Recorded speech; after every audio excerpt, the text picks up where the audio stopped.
Praise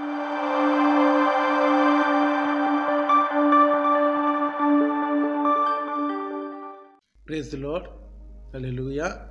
ಪ್ರೀತಿಯ ದೇವಜನರೇ, ನಿಮ್ಮೆಲ್ಲರಿಗೂ ಕರ್ತನಾದ ಯೇಸು ಕ್ರಿಸ್ತನ ಹೆಸರಲ್ಲಿ ಈ ಮುಂಚಿನ ವೇಳೆಯಲ್ಲಿ ವಂದನೆಯನ್ನು ಸಲ್ಲಿಸುತ್ತಾ ಇದ್ದೇನೆ.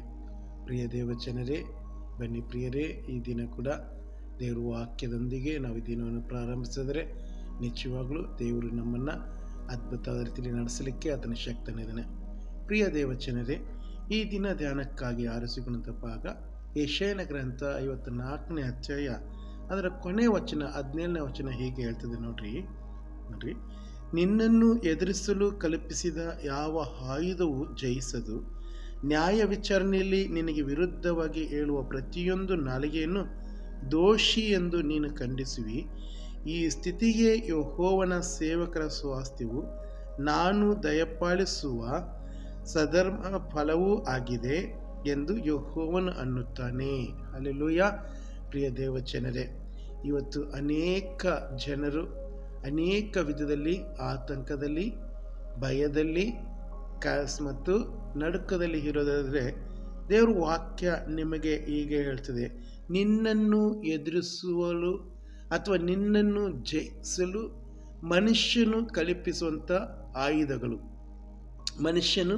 ಇವತ್ತು ಮನುಷ್ಯನಿಗೆ ವಿರೋಧವಾಗಿ ಅನೇಕ ಆಯುಧಗಳನ್ನ ರೂಪಿಸ್ತದಾನೆ, ಮನುಷ್ಯರನ್ನು ಹಾಳು ಮಾಡಬೇಕೆಂಬುದಾಗಿ. ಅದರಿಂದ ಪ್ರಿಯರೇ, ದೇವರು ವಾಕ್ಯ ಹೇಳ್ತದೆ, ನಿನ್ನನ್ನು ಎದುರಿಸಲು ಅಥವಾ ನಿನ್ನನ್ನು ಸೋಲಿಸುವುದಕ್ಕೆ ಮನುಷ್ಯನು ಯಾವುದೇ ಥರದ ಆಯುಧಗಳನ್ನ ನಿನ್ನ ಮೇಲೆ ಪ್ರಯೋಗ ಮಾಡಿದ್ರು ಅದು ನಿನ್ನನ್ನು ಎದುರಿಸಲಿಕ್ಕೆ ಸಾಧ್ಯವಿಲ್ಲ ಎಂದಾಗಿ ಹೇಳ್ತದೆ. ಯಾಕಂದರೆ ಪ್ರಿಯ ದೇವಜನರೇ, ಸದಮಲನಾದ ನಮ್ಮ ಕರ್ತನು ಅಂದರೆ ಯೆಹೋವ ದೇವರು ಅಥವಾ ಯೇಸು ಕ್ರಿಸ್ತನು ನಮ್ಮ ಒಳಗೆ ಇರೋದಾದರೆ ನಮ್ಮನ್ನು ಯಾವ ಆಯುಧವೂ ನಮ್ಮನ್ನು ಜಯಿಸೋದಕ್ಕೆ ಸಾಧ್ಯವಿಲ್ಲ. ಮನುಷ್ಯನು ಇವತ್ತು ವಿಶೇಷವಾಗಿ ಮನುಷ್ಯರಿಗೆ ಗೊತ್ತಿಲ್ಲದ ರೀತಿಯಲ್ಲಿ ಕಣ್ಣಿಗೆ ಕಾಣದ ಕೆಲವು ಶಕ್ತಿಗಳನ್ನ ಮನುಷ್ಯರ ಮೇಲೆ ಬಿಡ್ತಾರೆ ಪ್ರಿಯರೇ. ಮಾಟದ ಶಕ್ತಿ ಆಗಿರ್ಬೋದು, ಮಂತ್ರದ ಶಕ್ತಿ ಆಗಿರ್ಬೋದು, ಪಿಚಾಚಿಗಳ ಶಕ್ತಿ ಆಗಿರ್ಬೋದು, ಅಥವಾ ಬೇತಾಳ ಶಕ್ತಿಗಳಾಗಿರ್ಬೋದು, ಅಗೋರಿ ಶಕ್ತಿಗಳಾಗಿರ್ಬೋದು, ಹೀಗೆ ಅನೇಕ ಶಕ್ತಿಗಳು ಮನುಷ್ಯರ ಮೇಲೆ ಕೆಲವು ಕ್ರೂರವಂತ ಮನುಷ್ಯರು ಪ್ರಯೋಗ ಮಾಡ್ತಾರೆ, ಬಿಡ್ತಾರೆ ಪ್ರಿಯರೇ. ಯಾಕಂದರೆ ಅವರ ಜೀವನ ಹಾಳು ಮಾಡಬೇಕೆಂದು. ಆದರೆ ಪ್ರಿಯ ದೇವಜನರೇ, ದೇವರ ವಾಕ್ಯ ಹೇಳ್ತದೆ, ನಿನ್ನನ್ನು ಎದುರಿಸಲು ಕಲ್ಪಿಸಿದ ಮನುಷ್ಯನು ಯಾವುದೇ ಆಯುಧವನ್ನು ಕಲ್ಪಿಸಿದರು, ಮನುಷ್ಯನು ಯಾವುದೇ ಶಕ್ತಿಯನ್ನು ಕಲ್ಪಿಸಿ ನಿಮ್ಮ ಮೇಲೆ ಬಿಟ್ಟರು ನಿಮ್ಮನ್ನು ಎದುರಿಸೋದಕ್ಕೆ ಅವುಗಳಿಗೆ ಸಾಧ್ಯವಿಲ್ಲ. ಯಾಕೆಂದರೆ ಪ್ರಿಯರೇ, ನಿಮ್ಮ ಪ್ರತಿಯೊಬ್ಬರನ್ನು ಆತನು ಪ್ರೀತಿ ಮಾಡಿ ತನ್ನ ರಕ್ತದಲ್ಲಿ ತೊಳೆದುಕೊಂಡಿದ್ದಾನೆ.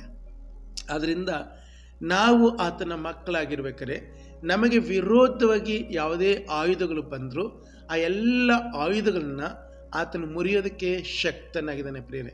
ಕಣ್ಣಿಗೆ ಕಾಣದೆ ಯಾವುದೇ ಥರದ ಆಯುಧ ಬಂದರೂ ಸರಿ, ಕಣ್ಣಿಗೆ ಕಾಣುವಂಥ ಆಯುಧಗಳು ಬಂದರೂ ಸರಿ, ಅದನ್ನು ಎಲ್ಲವನ್ನು ನಮ್ಮಿಂದ ತಪ್ಪಿಸೋದಕ್ಕೆ ಆತನ ಶಕ್ತನಾಗಿದ್ದಾನೆ ಪ್ರಿಯರೇ.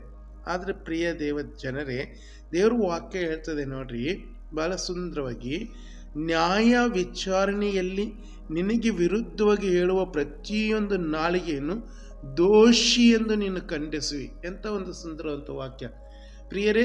ನ್ಯಾಯ ವಿಚಾರಣೆ ದಿನ ಎಂಬತಕ್ಕಂಥ ಒಂದು ದಿನ ಇದೆ. ಕ್ರೈಸ್ತರೆನಿಸಿಕೊಂಡಂಥ ಪ್ರತಿಯೊಬ್ಬರಿಗೂ ನ್ಯಾಯ ತೀರ್ಪು ದಿನ, ಅಥವಾ ಈ ಲೋಕಲ್ಲಿರುವಂಥ ಪ್ರತಿಯೊಬ್ಬರಿಗೂ, ಕ್ರೈಸ್ತರಿಗೆ ಮಾತ್ರ ಅಲ್ಲ, ಪ್ರತಿಯೊಬ್ಬರಿಗೂ ನ್ಯಾಯ ತೀರ್ಪಿನ ಒಂದು ದಿನ ಬರ್ತದೆ.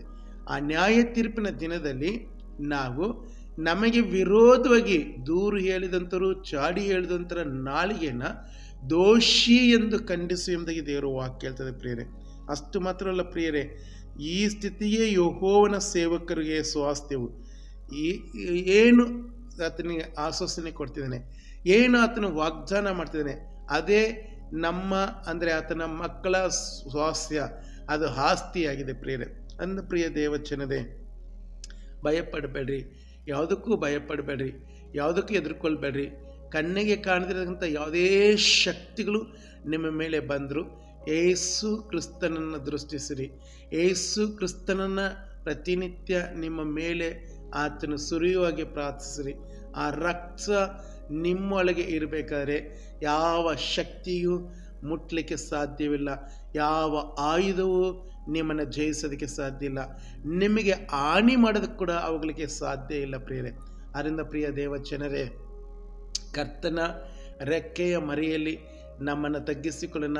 ಆತನ ರೆಕ್ಕೆಯ ಮರೆಯಿಂದ ನಮ್ಮನ್ನು ಯಾರೂ ಸೆಳೆಕೊಳ್ಳೋದಕ್ಕೆ ಸಾಧ್ಯವಿಲ್ಲ. ನಮ್ಮನ್ನು ಒಪ್ಪಿಸಿಕೊಟ್ಟು ಪ್ರಾರ್ಥನೆ ಮಾಡೋಣ. ದೇವ, ಈ ದಿನ ನಿನ್ನ ರೆಕ್ಕೆಯ ಅಡಿಯಲ್ಲಿ ಬಚ್ಚಿಟ್ಕೊಂಡು ಎಲ್ಲ ಕಣ್ಣಿಗೆ ಕಾಣದ ಆಯುಧಗಳಿಂದ ನಮ್ಮನ್ನು ತಪ್ಪಿಸಿ ಕಾಪಾಡನಾಗಿ ಪ್ರಾರ್ಥನೆ ಮಾಡೋಣ. ಪ್ರಾರ್ಥನೆ ಮಾಡಿಕೊಳ್ಳೋಣ. ಪರಿಶುದ್ಧನು ಪರಮ ಪವಿತ್ರತೆ ಸ್ವಾಮಿ, ಈ ಒಂದು ಸಮಯಕ್ಕಾಗಿ ನಿಮಗೆ ಸ್ತೋತ್ರ ಅಪ್ಪ. ನೀವು ಕೊಟ್ಟ ವಾಗ್ದಾನಕ್ಕಾಗಿ ನಿಮಗೆ ಸ್ತೋತ್ರ, ಆದರಣೆಗಾಗಿ ನಿಮಗೆ ಸ್ತೋತ್ರ, ನಮ್ಮನ್ನು ಧೈರ್ಯಪಡಿಸುತ್ತಿರೋದಕ್ಕಾಗಿ ನಿಮ್ಮ ಸ್ತೋತ್ರ, ನಮ್ಮನ್ನು ಬಲಪಡಿಸಿದಕ್ಕಾಗಿ ನಿಮ್ಮ ಸ್ತೋತ್ರ. ಹೌದು ಸ್ವಾಮಿ, ಕಣ್ಣಿಗೆ ಕಾಣದ ಕೆಲವು ವ್ಯಕ್ತಿಗಳು, ಕಣ್ಣಿಗೆ ಕಾಣದ ಕೆಲವು ಶಕ್ತಿಗಳು ನಮಗೆ ವಿರುದ್ಧವಾಗಿ ಕರ್ತನೆ ಅನೇಕ ಆಯುಧಗಳನ್ನು ಕರ್ತನೆ ಕಲ್ಪಿಸಿ ನಮ್ಮ ಮೇಲೆ ಬಿಡುವಾಗ, ಪರಲೋಕದಲ್ಲಿರುವ ನನ್ನ ಕರ್ತನೆ ನಮ್ಮನ್ನು ಕಣ್ಮನೆಯ ಪಾದಿಯಲ್ಲಿ ಕಾಪಾಡಿ ಅವೆಲ್ಲವುಗಳನ್ನು ನೀವು ತಪ್ಪಿಸುತ್ತಿರೋದಕ್ಕಾಗಿ ನಿಮ್ಮ ಸ್ತೋತ್ರ ಕರ್ತನೆ. ಒಂದು ವೇಳೆ ಯಾರಾದರೂ ಭಯದಲ್ಲಿ ಆತಂಕದಲ್ಲಿ ಇರೋದರೆ ಅವರಿಗೆ ಈ ವಾಕ್ಯದ ಮುಖಾಂತರ ಮಾತಾಡಿ ಧೈರ್ಯಪಡಿಸಿ, ಬಲಪಡಿಸಿ, ಪರಿಶುದ್ಧ ಆತ್ಮದ ತುಂಬಿಸಿ ನಡೆಸಿ. ಯೇಸು ಕ್ರಿಸ್ತನ ಹೆಸರಲ್ಲಿ ಬೇಡಿಕೊಳ್ತೀನಿ, ಜೀವವುಳ್ಳ ತಂದೆ. Amen, amen. Praise lord. ದೇವರು ನಿಮ್ಮನ್ನು ಆಶೀರ್ವಾದ ಮಾಡಲಿ. ಈ ವಾಕ್ಯಗಳನ್ನ ಇನ್ನೂ ಚೆನ್ನಾಗಿ ಧ್ಯಾನ ಮಾಡಿರಿ. ಖಂಡಿತವಾಗ್ಲೂ ದೇವರು ನಿಮಗೆ ಹೆಚ್ಚಿನ ಧೈರ್ಯ, ಆರೋಗ್ಯ, ಆಯುಷ್ಯನ್ನು ಕೊಟ್ಟು ನಡೆಸ್ತಾನೆ. ದೇವರು ನಿಮ್ಮನ್ನು ಆಶೀರ್ವಾದ ಮಾಡಲಿ. ಆಮೇನ್.